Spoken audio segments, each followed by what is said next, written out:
The phrase typical legislative session might be an oxymoron, but the General Assembly's just concluded 2026 session was, by most any measure, even less typical than usual.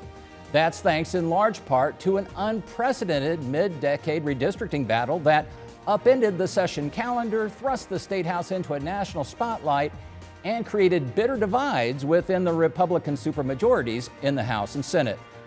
Hi, I'm John Schwannis, and on this week's show, we'll ask the caucus leaders to size up a short session that, despite its highly accelerated pace, was still plenty long on weighty proposals, dramatic debates, and last-minute surprises. It's Indiana Lawmakers, from the State House to your house.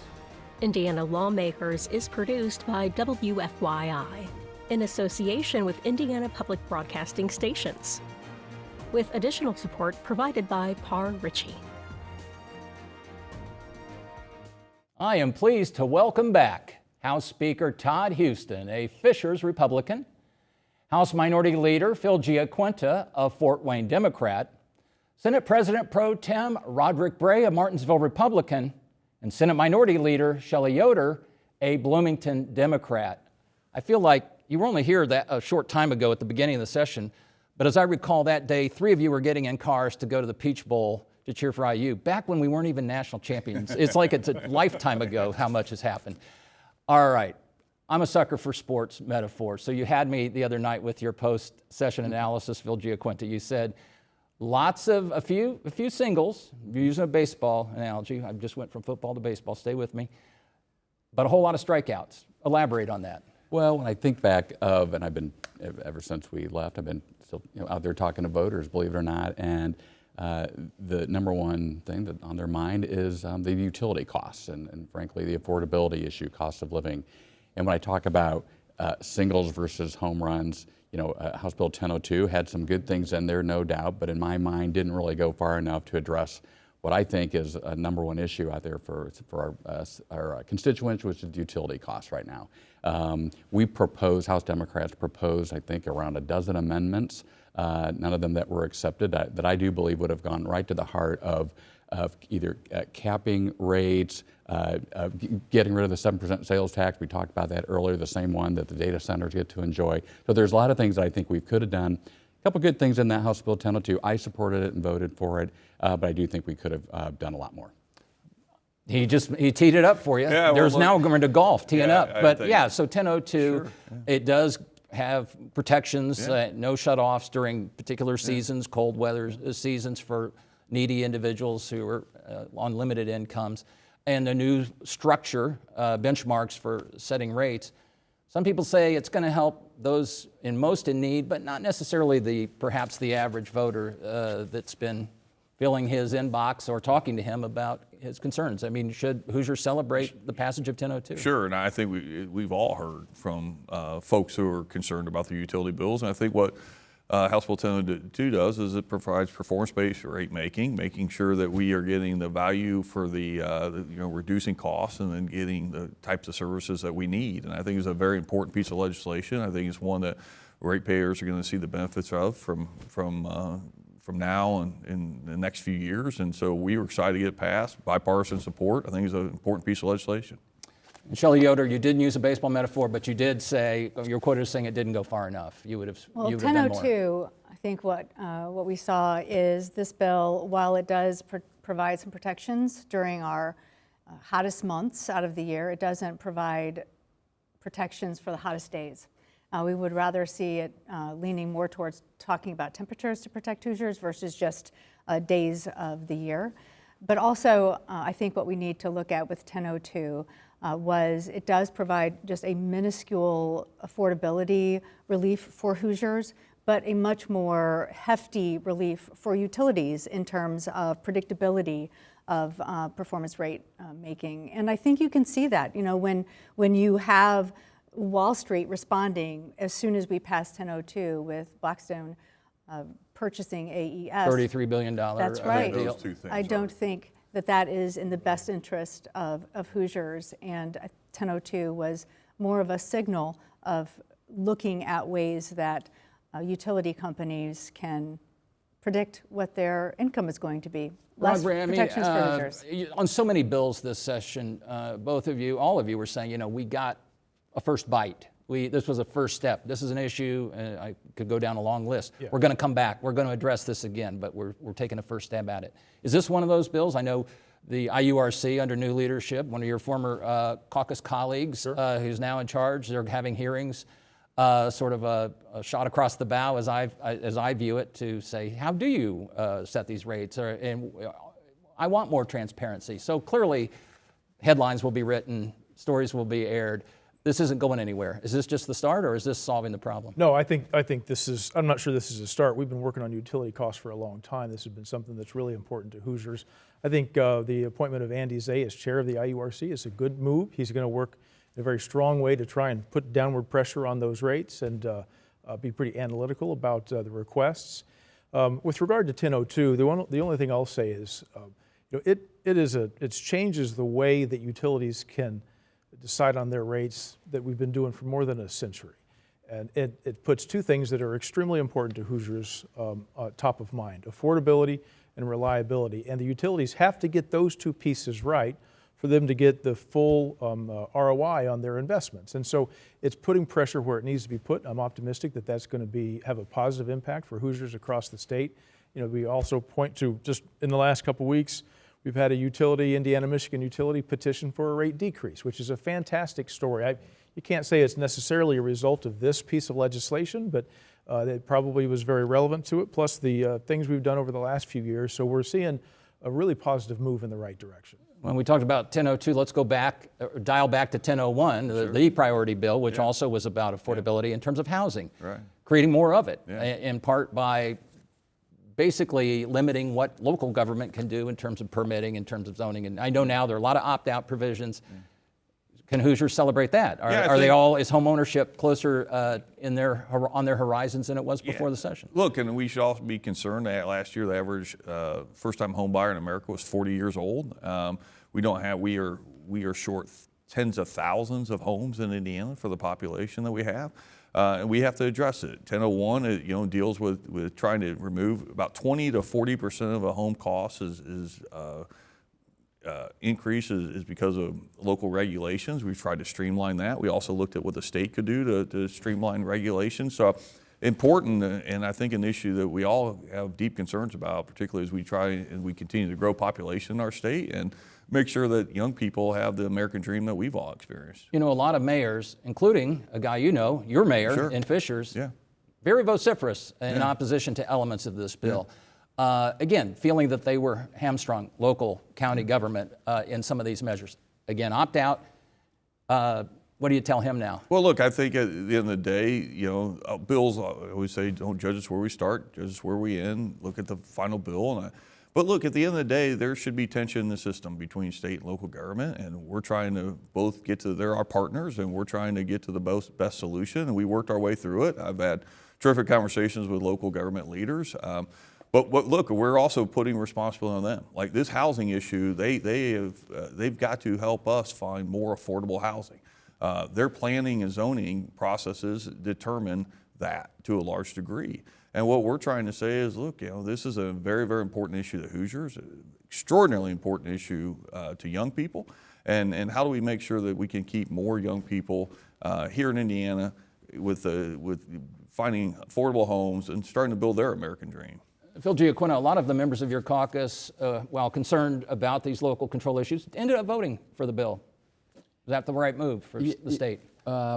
Well, we talked about singles. I'd say this is more like a bunt single on this bill. And the speaker's right, it is getting more expensive, and the age, I think the first-time home buyer is getting close to 40 years old.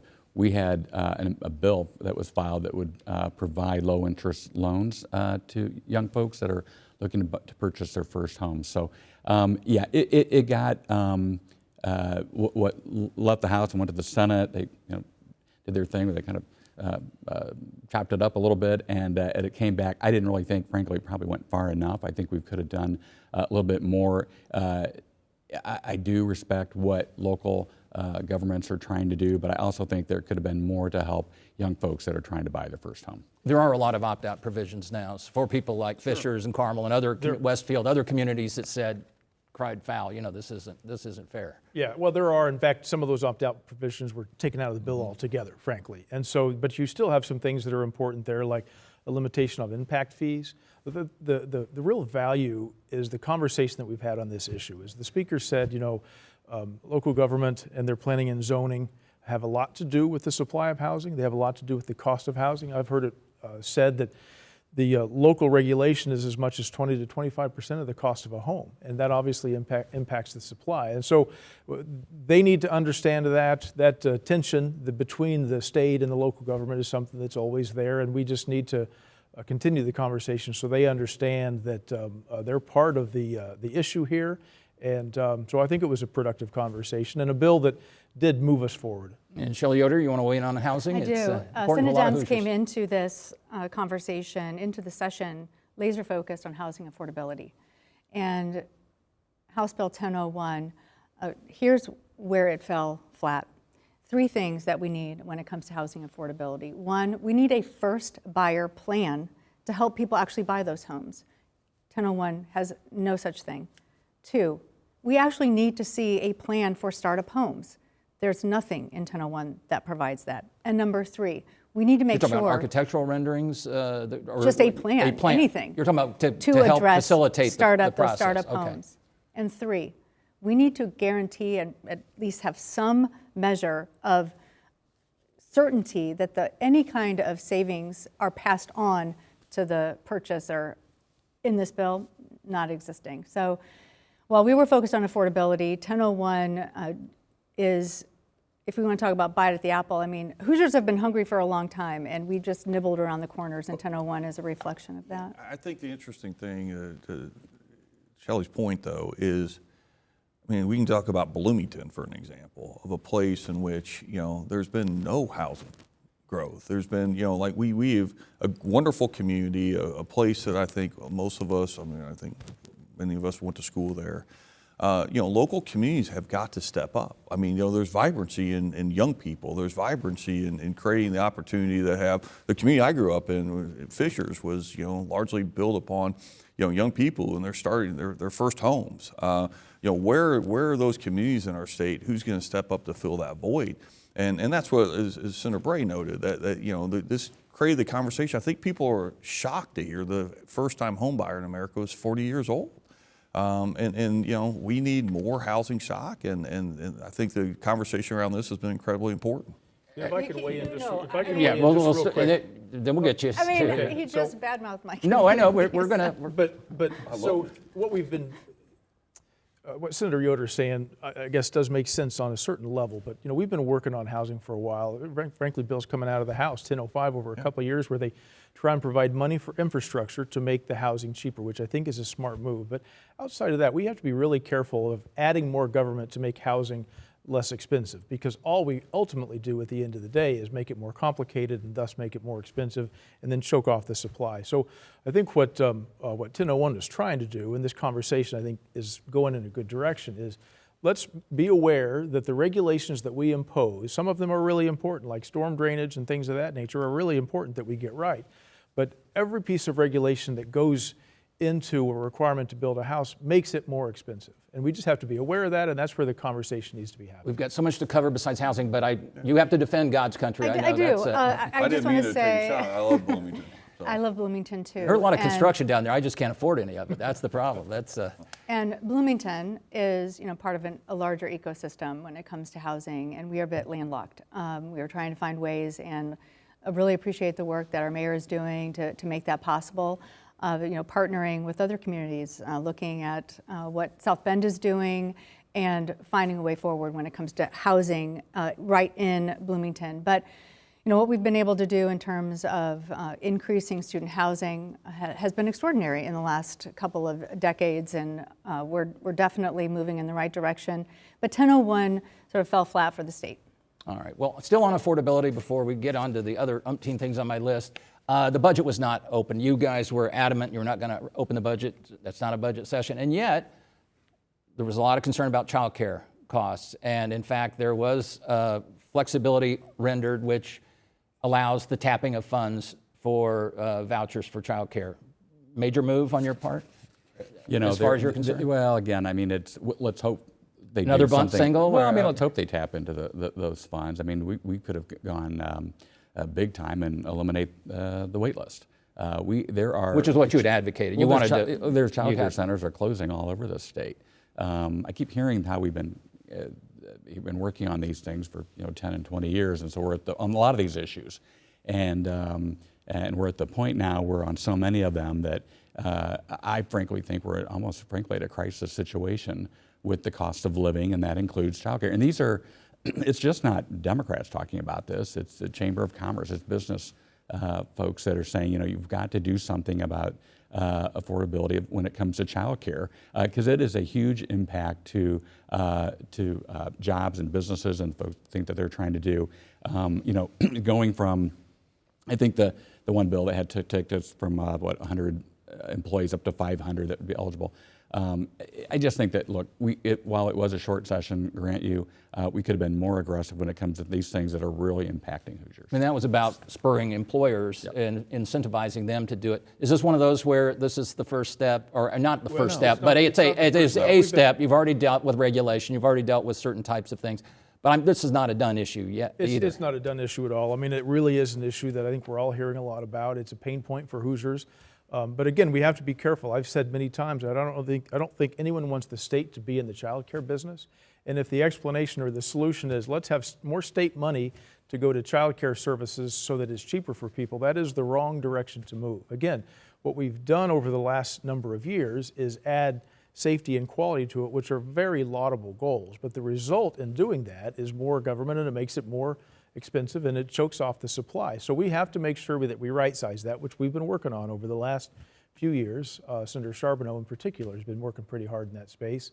This year we did a few things by expanding some of the tax credits for larger employers and increasing some of the reimbursement that folks get. So yeah, no home runs there, but moving in a good direction. All right, I do think there's a philosophical thing really quick here, because I mean, like, we can talk about affordability. Who caused the affordability crisis?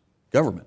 Government flooded $7 trillion into the system that created an affordability crisis, drove up inflation. You're talking about COVID and the federal involvement. Right. But then second of all, then we want to layer regulations on all these things, and then we wonder why we lose supply.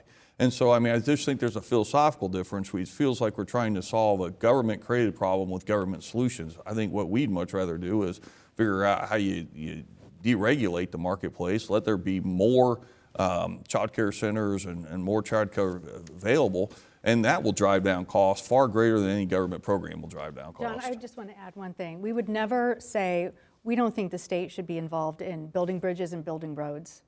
We absolutely wouldn't. And infrastructure is just as important in terms of child care. When we talk about child care, there needs to be a serious conversation about that as a piece of infrastructure, because you can't build a family off of maybe or flexibility when it comes to can we afford childcare. An employer can't open the doors based on flexibility or maybe or possibly. We need certainty. You guys and are doing it to having me the here. state You did do a lot of that bills, and would we're not going to be able to talk about it. We're looking at a forecast, though. If you continue to go down the road of child care to state fund it, I mean, in a couple of years, you're at hundreds of millions of dollars, which we just simply can't afford. And to say that the infrastructure of child care is the same thing as a bridge or a road, I think is not And accurate. employers have to have responsibility in this. Yes. I mean, And that's what you're trying to encourage. Exactly. I mean, yeah. all right, so if affordability was one, as I try to put these in broad headings, another one was protection of vulnerable populations. And by that, whether it's cryptocurrencies, kiosks for that might be targeting seniors, it's about social media restrictions for those under 16, it's no cell phones in school to keep people focused and away from the distractions. These are all sorts of a theme which ran throughout, new kind of early warnings for young people who might be in harm's way, have been abducted, or may running afoul of they might be at risk of harm.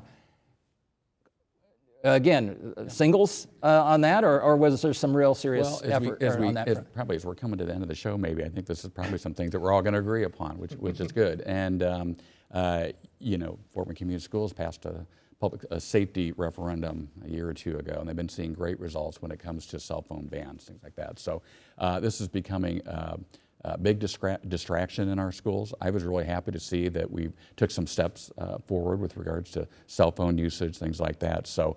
And there already was a ban, just to be clear. It broadens the ban. Absolutely, and you yeah, got to yeah. keep it out, locked away in a locker. You can't Right, power yeah. it off, et cetera. Yep, exactly. And educators that testified, and I think we all agreed that, look, this is a distraction. Things that have to be dealt with, and I'm glad we made some How about the steps social forward. media ban? Again, another one that's first bite of. I mean, every state's struggling with how to protect young people from social media. Our first effort to put our toe in the water. This piece of legislation wasn't necessarily perfect, but I think it's important to try and make sure that we're thinking about social media and the impact it has on kids, from depression to competition to bullying and all the other kind of negative or nefarious results it has on children. And so we tried to make sure that you got to respect parental rights to choose what's right for their kids, but having some parental consent is a good step in the right direction here. And so I think you will see us and every other state in the nation continue to work on this issue as we recognize the problems that come along with social media and our children. And a lot of litigation is going to befall Yes, the state, but probably. worth it, Shelli Yoder? I think, if we're dipping our toe in the water, too many Hoosiers are feeling underwater. And when we come at the close of any session, the question is, how many bills did you pass? But I think that's the wrong question. I think we should be asking, were we able to lower Hoosiers' bills? And that's what they want from us. And I know that we dipped our toe in the water, but there is so much work yet to do to improve the lives of Hoosiers in Indiana. And along the lines of Quite a protecting. transition from the social media. You're going to love this one. You're going to love this segue. In terms of protecting vulnerable populations, the bail reform, the state constitutional amendment, it'll go to voters in November, but that was a priority for many of you, certainly on this side of the couch. Well, I won't be, the Senate's led on that the last couple of years. Right, yeah. but I mean, this is essentially, it used to be, unless you were charged with murder or treason, you had to receive bail. Now there's a provision built in to try to let judges have more latitude to keep people who are a proven risk. Significant change for protecting Hoosiers? Significant change, yeah, and we'll see. I think it'll pass in November. We'll see. The voters will decide. But it does help with public safety because it lets the judge, if they determine that a person there's no condition where they can allow them out pending trial and the public be safe, then they can keep them behind bars. And there's lots of due process built in there. It requires a hearing and a ruling of a judge. So we feel like it's a very good move. One other broad category, and I told you we were going to get to a lot. Bills that I thought more than usual reflected national and even international politics and issues. I'm talking about immigration bill, which didn't make it last year, it's back now in terms of local cooperation and even university cooperation with ICE detention and so forth. National Guard call-ups, redistricting, the granddaddy of them all, the mid-decade. The commercial driver's license legislation, which doxing. You even dealt with the banning ranked choice voting, even though Indiana, as far as I know, isn't dealing with ranked choice voting, but it is an issue nationally. It did strike you, Phil GiaQuinta, that this is in some ways more responsive to what's beyond the state of Indiana borders than we've seen in the past? Yeah, I mean, I suppose so. Look, when it comes to the immigration issue, we heard from, again, local government sheriffs that said, look, this is not the best way to go about doing this. We're going to potentially see overcrowding in our jails. That's going to cost us more money. We're not the ones that have to deal with this. We're not the experts here when it comes to with the issue of mental health. And it's the one thing that I think that sort of sums up a lot of what we do in the legislature, what we don't do, which is get to the heart of and to the main issue that causes these problems.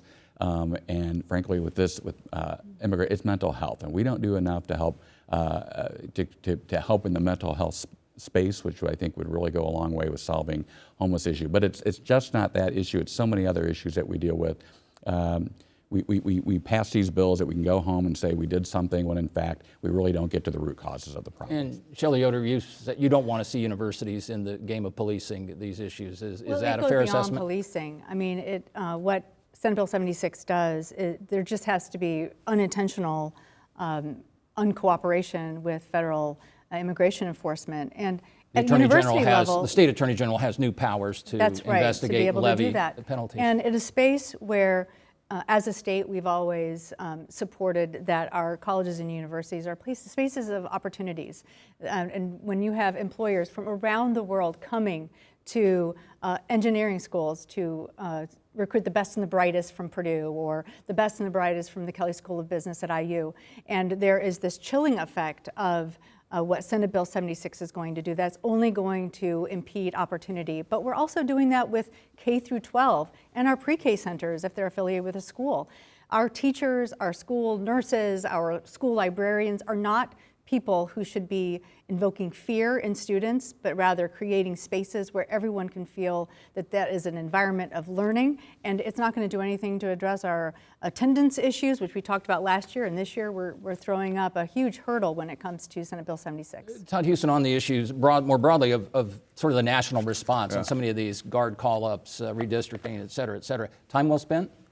Yes, and I mean, I didn't realize cooperating with federal authorities was a chilling thing. I thought it was just what we were supposed to do, and you know, I thought the National Guard bill, while it got a lot of attention on the House side because it came to the floor the week after Minneapolis, I think relatively thoughtful and calm discussion on the Senate side, and then passes without a whole lot of fanfare.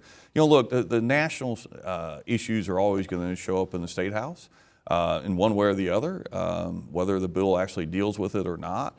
I think this year was no different than any other, and we worked together through a bunch of different bills to make Indiana a better place. And I would just note, I mean, I'm very proud of the fact, I think we all should be, that Indiana is fast growing state economically in the Midwest, fastest growing state population wise in the Midwest.